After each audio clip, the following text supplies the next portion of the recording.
Have you ever wondered what's really going on behind the scenes for a top-tier creator? What's actually in their digital toolbox? Well, today we're going to peek behind the curtain. We're exploring a personal collection of tools and resources that really power modern digital creation. Let's see what we can find. Think about it. What if you could do more than just see the finished product? What if you could actually explore the workshop, see the scaffolding, the raw materials, the very software that a master creator uses to build their work? That's exactly what we're going to do today. So here's the deal. We've gotten a look at this huge personal collection of bookmarks from a service called raindrop.io. And our goal here is to decode this list, to find the story that's kind of hidden between the links, and really start to understand the mindset of a modern digital creator. All right, so our first stop in this digital workshop is the Sound Engineering Lab. This is where things get really interesting, where code and audio crash into each other. And as you're about to see, it is packed with some seriously specialized tools. A whole bunch of these tools fall under this umbrella called DSP, or Digital Signal Processing. The easiest way to think about it is this.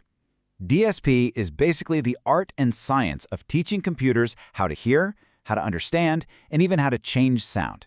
It's the secret sauce that makes all modern audio production even possible. One of the bookmarks actually led to an article about how Shazam works, which is a perfect real-world example of DSP in action. And the process is just wild. The app listens, it creates this unique audio fingerprint, and then it races to match that fingerprint against this gigantic database. It honestly feels like magic, but it's just brilliant audio analysis at work. Okay, so now for a quick tour of the studio itself. First up, we've got Jamulus. This is a tool designed to solve one of the biggest headaches for musicians trying to play together online: lag, or latency. By letting people collaborate in real time with super low latency, it tells you that this creator is interested in making things with other people, not just for them.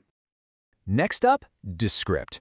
Okay, this one is an absolute game changer for anyone who works with audio, like podcasts or interviews. Get this, instead of editing a squiggly waveform, you just edit the text of the transcript, and the audio edits itself. It literally turns audio editing into something as simple as using a word processor. And then you see something like Lala.ai, which uses AI to just pull songs apart, separating the vocals from the instruments.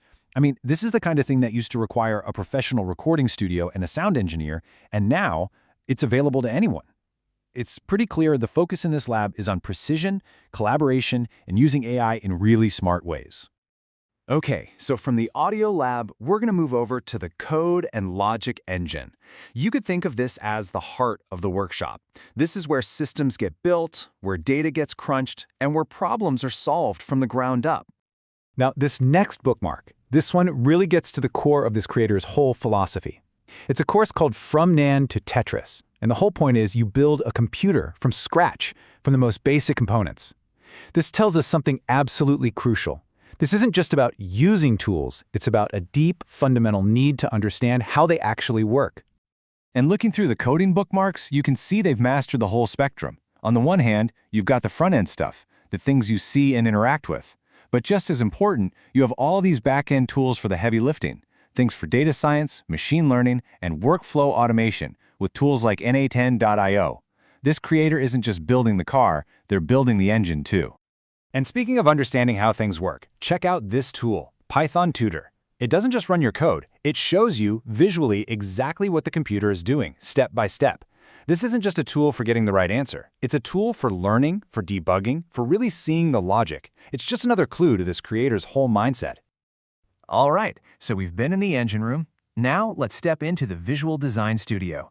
This is where all those abstract ideas and all that raw data start to get shaped into something beautiful and functional. The tools in this design studio are all about pushing the envelope of what's possible on the web. We see Spline, which is for making these incredible 3D experiences that run right in your browser.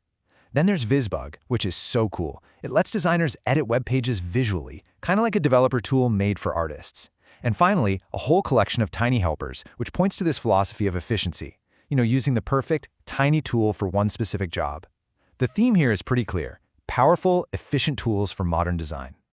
But a great studio isn't just about making things. It's also about preparation and organization. And that is where a tool like Milana Note comes in. It's basically a digital canvas for organizing creative projects. You can make mood boards, jot down notes, create to-do lists. It shows that for this creator, the process of just organizing your thoughts is every bit as important as executing them.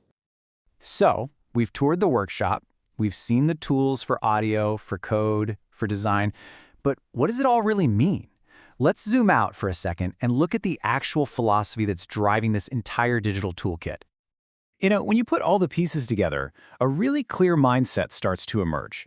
There's this deep hunger for understanding the fundamentals, not just knowing surface-level tricks. There's a real passion for automating the boring stuff so you can spend more time on creativity.